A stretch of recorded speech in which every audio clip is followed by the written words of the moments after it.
Első hallásra azt gondolnád, hogy a 21. században az autók és az internet korában a föld nem annyira fontos. Először is tisztázzuk. Amikor a földről, telkekről, területekről beszélek, akkor nem a termőtalajról van szó, hanem helyszínről, a koordinátákról, helyrajzszámokról, ha úgy tetszik.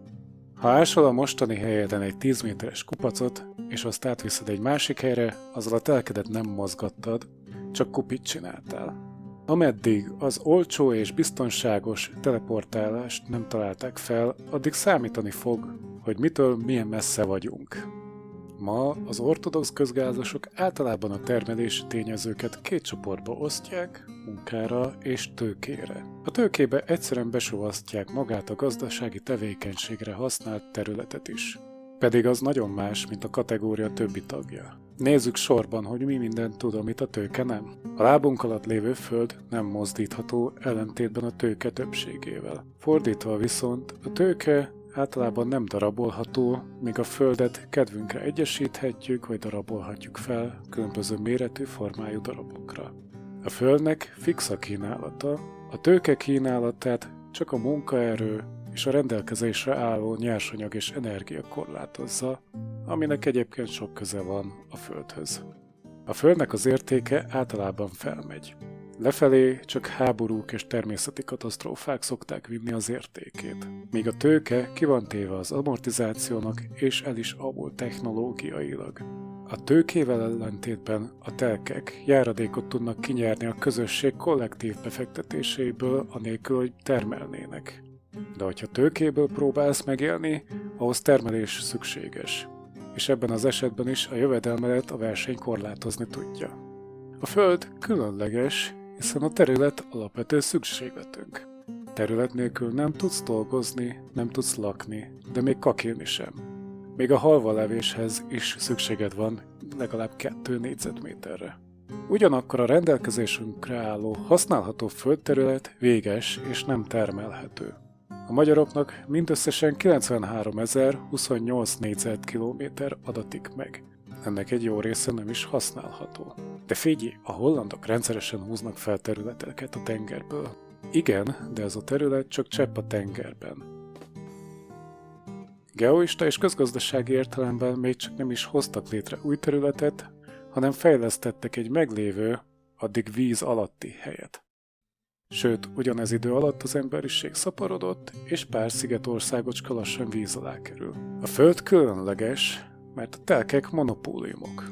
Mondhatod, hogy kedvedre vehetsz földet bárhol, bárkitől. Miért lenne a föld monopólium? Az enciklopédiák szerint egy monopólium egy jószágnak a kizárólagos termelője vagy eladója.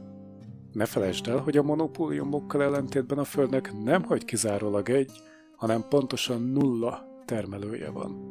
Minden telek egyedi, neked nem akármilyen putri földecske kell a határban, hanem az a bizonyos lakás a belvárosban, az a faluszéli ingatlan, az a sok koronás föld a főút mellett. Nem tudsz sehol egy helyet úgy megvenni a 21. században, hogy ne egy korábbi tulajdonostól vennéd azt át. Ugyanígy az adásvétellel nem keletkezett semmi új. És mivel általában csak felfelé megy a telkek értéke, így ez a rendszer egyben egy ponzi séma is.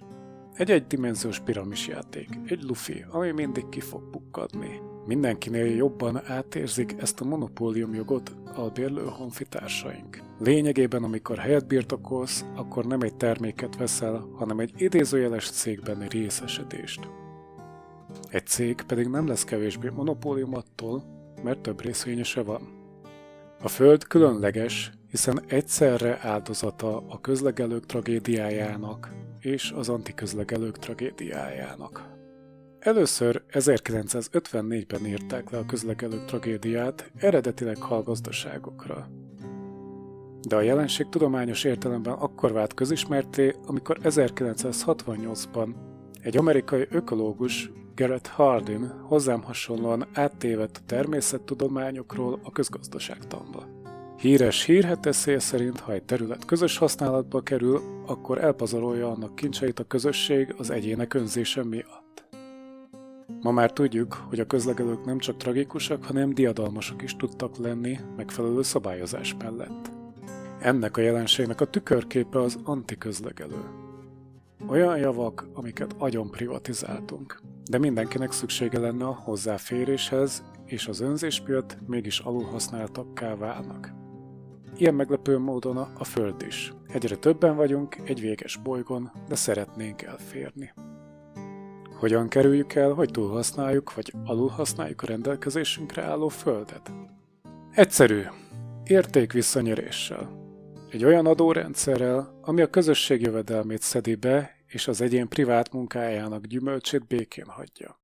Felszabadítja a bedugult ingatlanpiacot, ezzel ténylegesen felszabadítja a piac egészét, az embereket passzív jövedelmekből áttereli aktív jövedelmekbe.